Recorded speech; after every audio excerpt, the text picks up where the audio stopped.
Hey, what's up? It's Alex. Today I'd like to talk about the connected sounds in a short answer to the question, describe an object you find particularly beautiful.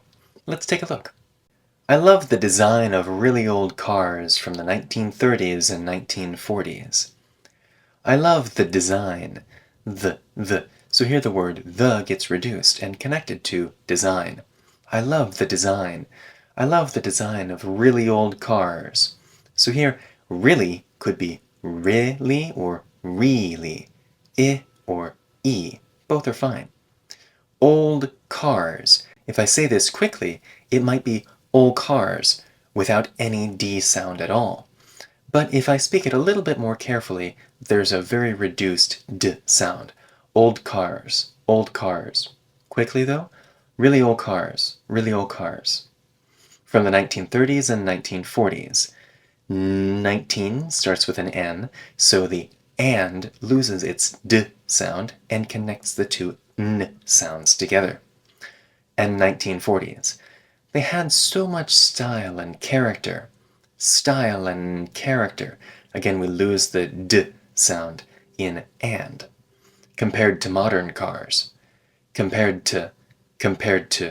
We connect the D and T sounds together.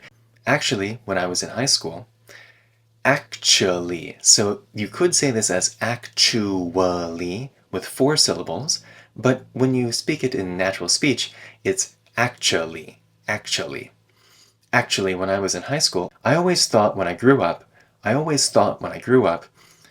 T in thought gets turned into a glottal stop. I always thought when I grew up that I'd own one. So here, up, that, there's a little bit of a break here because when I grew up is its own chunk of the sentence. So we pause for just a second even though there's no comma. I always thought when I grew up that I'd own one. This P could be reduced to up, that, or it could be up, that I'd own one, up, that I'd own one. You either finish the sound before the TH, or you blend the P sound into the TH. Both are okay. That I'd. Now the T at the end of that turns into a tap, that I'd own one. But of course, so we could say a course or of course, both are fine. And the T in but should be tapped. But of course, they're not practical at all. They're not practical. There's a glottal stop before the P there. Not practical. Not practical at all. At all.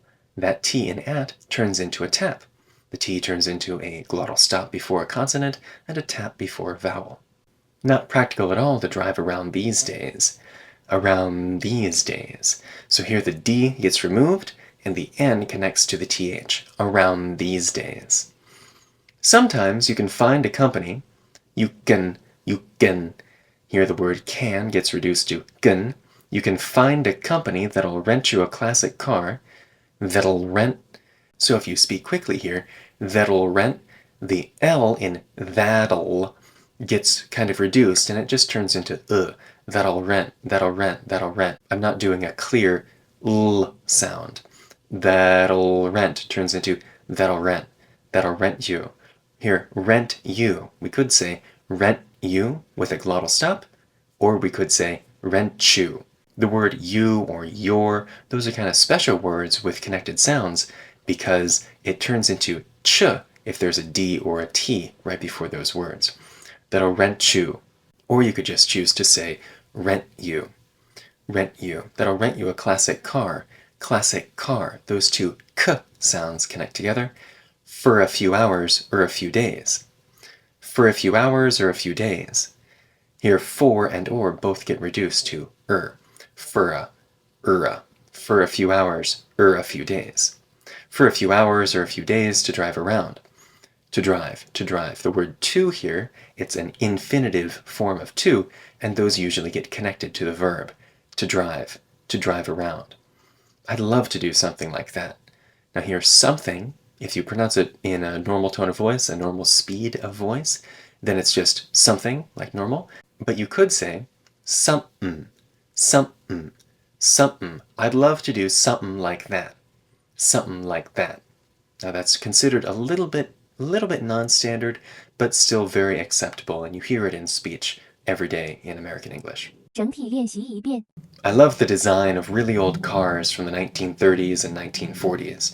They had so much style and character compared to modern cars. Actually, when I was in high school, I always thought when I grew up that I'd own one, but of course they're not practical at all to drive around these days. Sometimes you can find a company that'll rent you a classic car for a few hours or a few days to drive around. I'd love to do something like that.